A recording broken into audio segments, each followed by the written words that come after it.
नमस्कार दोस्तों, आज हम आपको सुना रहे हैं 7 दिन व्रत और धरती माता की व्रत कथा।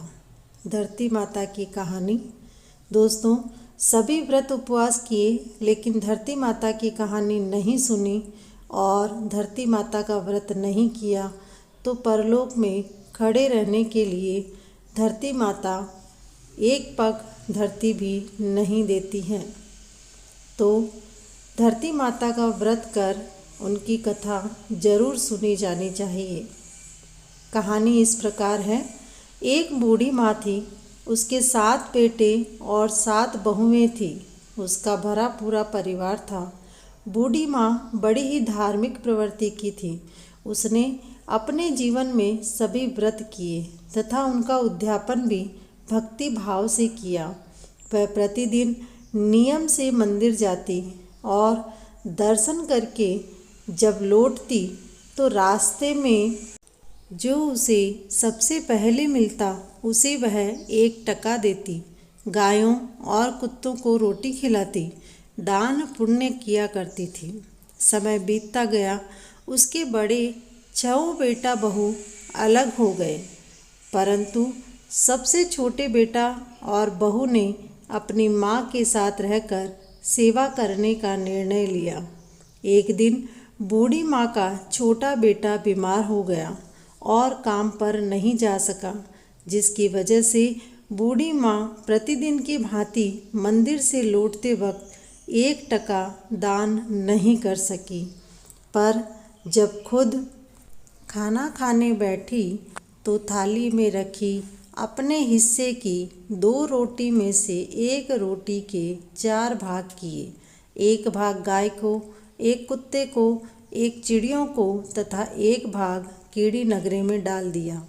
एक दिन उनकी पड़ोसन उनके घर आई।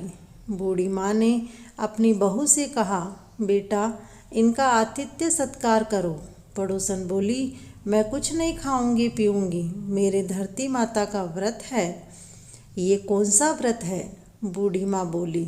उसने कहा, परलोक में खड़े रहने के लिए धरती चाहिए होती है, इसीलिए व्रत किया है। यदि सारे व्रत किए परंतु धरती माता का व्रत नहीं किया तो परलोक में खड़े रहने के लिए भी धरती नहीं मिलती है। बहन, आपने सारे व्रत किए हैं पर आपने धरती माता का व्रत नहीं किया। बूढ़ी माँ ने पूछा, यह व्रत कैसे करते हैं? तब वह बोली, यह व्रत 7 दिन करते हैं और इसकी कथा सुनते हैं। उसने सारी विधि व कहानी बताई और घर चली गई। अब बूढ़ी माँ ने सोच विचार किया कि बेटा बीमार है, बिना पैसों के पूजा सामग्री कहाँ से आएगी। इसीलिए उसने अपनी सभी 6 बड़ी बहुओं और बेटों को बुलाया। फिर बोली, मैंने सभी व्रत और उनका उद्यापन कर लिया है। अब अपना परलोक सुधारने के लिए मुझे धरती माता का व्रत करना है तो पूजा सामग्री लाकर देनी है। सभी ने इसके लिए मना कर दिया। यह बात 7वें बेटे बहू को पता चली कि सभी ने माँ को धरती माता का व्रत करवाने के लिए मना कर दिया है, तो वह माँ के पास जाकर बोले, माँ, आप दुखी क्यों होती हैं? हम करवाएंगे आपको यह व्रत। बताइए इसके लिए क्या क्या करना है। माँ ने कहा, यह व्रत 7 दिन तक करते हैं और कहानी सुनते हैं। पीपल के वृक्ष के पास 1.25 हाथ जितनी जमीन खोदकर उसके ऊपर 1.25 मीटर लाल कपड़ा तथा 1.25 मीटर सफ़ेद कपड़ा बिछाकर उसके ऊपर रोली, मूली, चावल, कुमकुम, नारियल तथा 11.25 रुपये रखकर कहानी सुनते हैं। कहानी पंडितानी से सुनते हैं। 7वें दिन उसी पंडितानी को भोजन कराकर सारी पूजा सामग्री दे दी जाती है। बेटे ने कहा, माँ, तुम व्रत की तैयारी करो, मैं पूजा सामग्री लेकर आता हूँ। बेटा बीमार था, फिर भी माँ का व्रत पूरा कराने के लिए काम पर गया। उस दिन उसे बहुत ही अच्छा काम मिला। काम का मेहनताना भी अच्छा मिला। मेहनताना मिलने के बाद उसने धरती माता की पूजा सामग्री ली और घर के लिए राशन खरीदा। पूजा सामग्री ले जाकर अपनी माँ को दी और फिर पत्नी से बोला, माँ का 7 दिन तक अच्छे से ख्याल रखना। दूसरे दिन 7वीं बहू ने अपनी सासू माँ के स्नान के लिए पानी गर्म किया। नहाने के बाद उनके कपड़े धोए। उसके बाद सासू माँ को लेकर पीपल के वृक्ष के पास पहुँची। वहीं पंडितानी को भी बुलवा लिया। फिर वहाँ 1.25 हाथ जितनी ज़मीन खोदी। उसके ऊपर 1.25 मीटर लाल कपड़ा, 1.25 मीटर सफ़ेद कपड़ा रखा। रोली का छींटा दिया। मूली, चावल, नारियल तथा 11.25 रुपये रखकर पंडितानी से कहानी सुनी।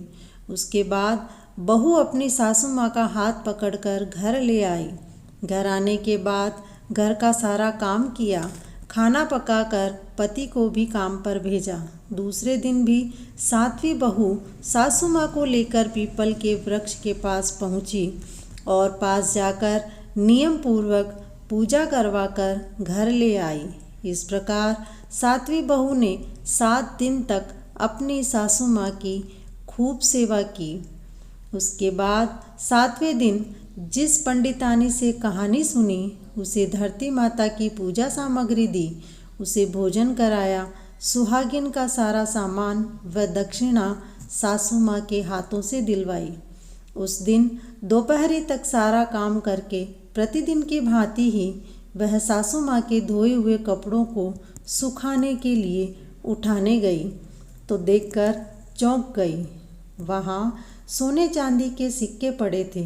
यह देखकर सासू माँ और पति के पास जाकर सारी बात बताई। उसकी बात सुनकर दोनों उस जगह गए जहाँ सोने चांदी के सिक्के पड़े थे। फिर सासू माँ बहू से बोली, बहू, ये तुम्हारी सेवा का फल है। तुमने 7 दिन तक मेरा धरती माता का व्रत पूरा कराया, सच्ची लगन और श्रद्धा से मेरी सेवा की, इसीलिए तुम इसकी हकदार हो। बेटे बहू ने बूढ़ी माँ के चरण स्पर्श किए। माँ ने उनको खूब आशीर्वाद दिया। इस प्रकार 7वें बेटे बहू का घर धन दौलत से भर गया। हे धरती माता, आपने जैसे उनके भंडार भरे वैसे ही कहानी कहने वाले, सुनने वाले तथा हुंकारा देने वाले सभी के भंडार भरे रखना। धरती माता की जय। दोस्तों, यदि आप चैनल पर नए हैं तो चैनल को सब्सक्राइब करें और कहानी पसंद आई हो तो अपने दोस्तों के साथ शेयर कर वीडियो को लाइक करें। ऐसी ही कहानियाँ सुनने और देखने के लिए हमारे चैनल को सब्सक्राइब कर बेल आइकन पर क्लिक करें। हमारे साथ बने रहने के लिए धन्यवाद।